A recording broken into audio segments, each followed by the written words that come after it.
Schiacciata is a type of Tuscan bread. It's considered a kind of flatbread, even though it's well leavened and relatively thick compared to other flatbreads. It's similar to, maybe even a variant of focaccia, pressed out into a well-oiled pan and coated with good olive oil, sprinkled with salt, sometimes herbs, and baked until crisply oily on the outside, yet soft and moist within.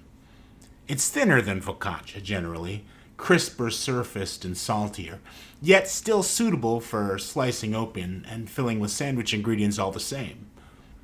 I tried a couple of schiacciata sandwiches at Lozano in Chicago's River North neighborhood recently.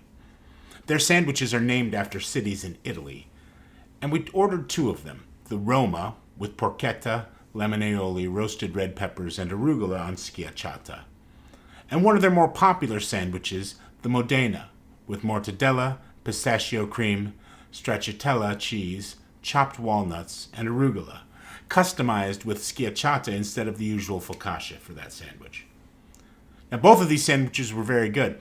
The bitter crunch of the walnuts and sweetness of the pistachio cream combined to complement the mild mortadella and milky stracciatella cheese nicely, while the sweetness of the roasted red pepper and the bright acidity of the lemon aioli added a bold note to the subtly fennel-inflected porkiness of the porchetta. And in both cases, the schiacciata was a suitable vehicle, crisp and chewy, tasting of olive oil and salt.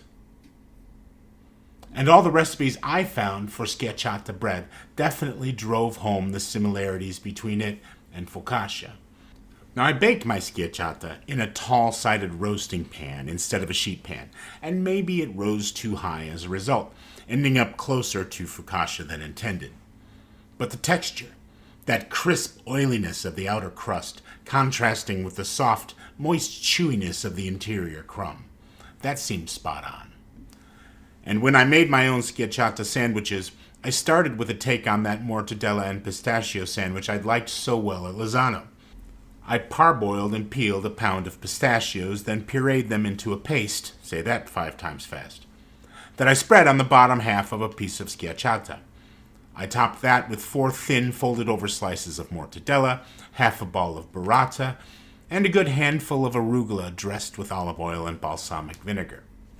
There's a lot to like here.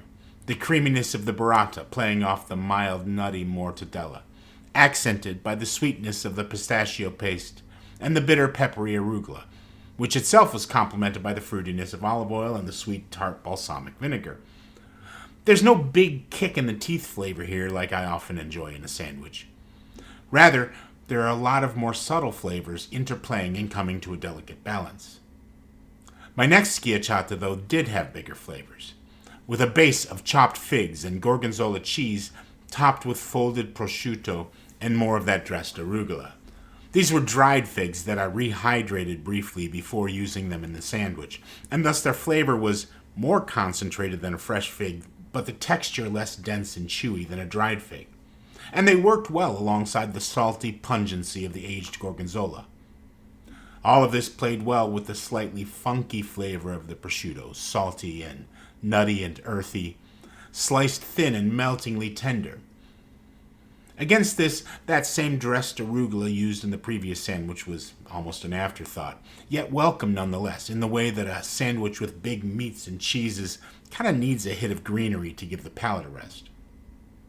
And prosciutto is among my favorite of the cured meats, and I'm a big fan of big blues like gorgonzola. Both of these big salty, funky flavors benefited from the sweetness of the fig and the balsamic vinegar. And the schiacciata was a terrific bread to showcase these flavors.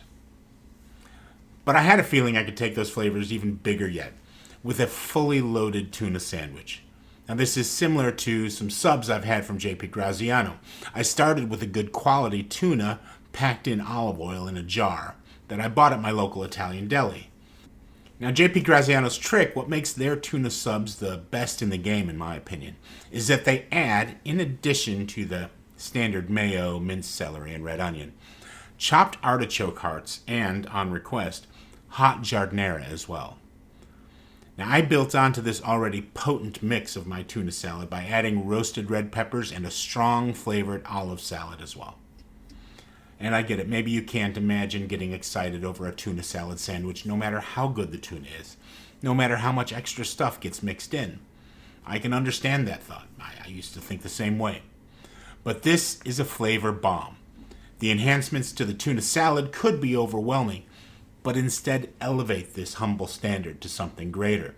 The briny, bitter flavors of the olive salad and artichoke hearts, balanced against the sweetness of the roasted red peppers. That capsaicin heat of the hot giardiniera bringing an urgency to the flavor. I can't imagine eating tuna salad without giardiniera in it anymore, and I do recommend you try it. But when it comes to Italian-style sandwiches, nothing beats the classic caprese, at least to me. It's not the proper season for a caprese. But my grocery store has been carrying some heirloom tomatoes recently that are better than I expect to see in April, though still not anything like the glorious peak tomatoes of late summer. The sweetness of basil and balsamic, the fruitiness of the olive oil, amplifying that natural sweetness of a tomato, while the creamy fresh mozzarella boosts its savory flavors, with that slight tomato acidity and arugula bitterness rounding out all those flavors. It's a complete sandwich, and as perfect an adornment for this bread as anything could be.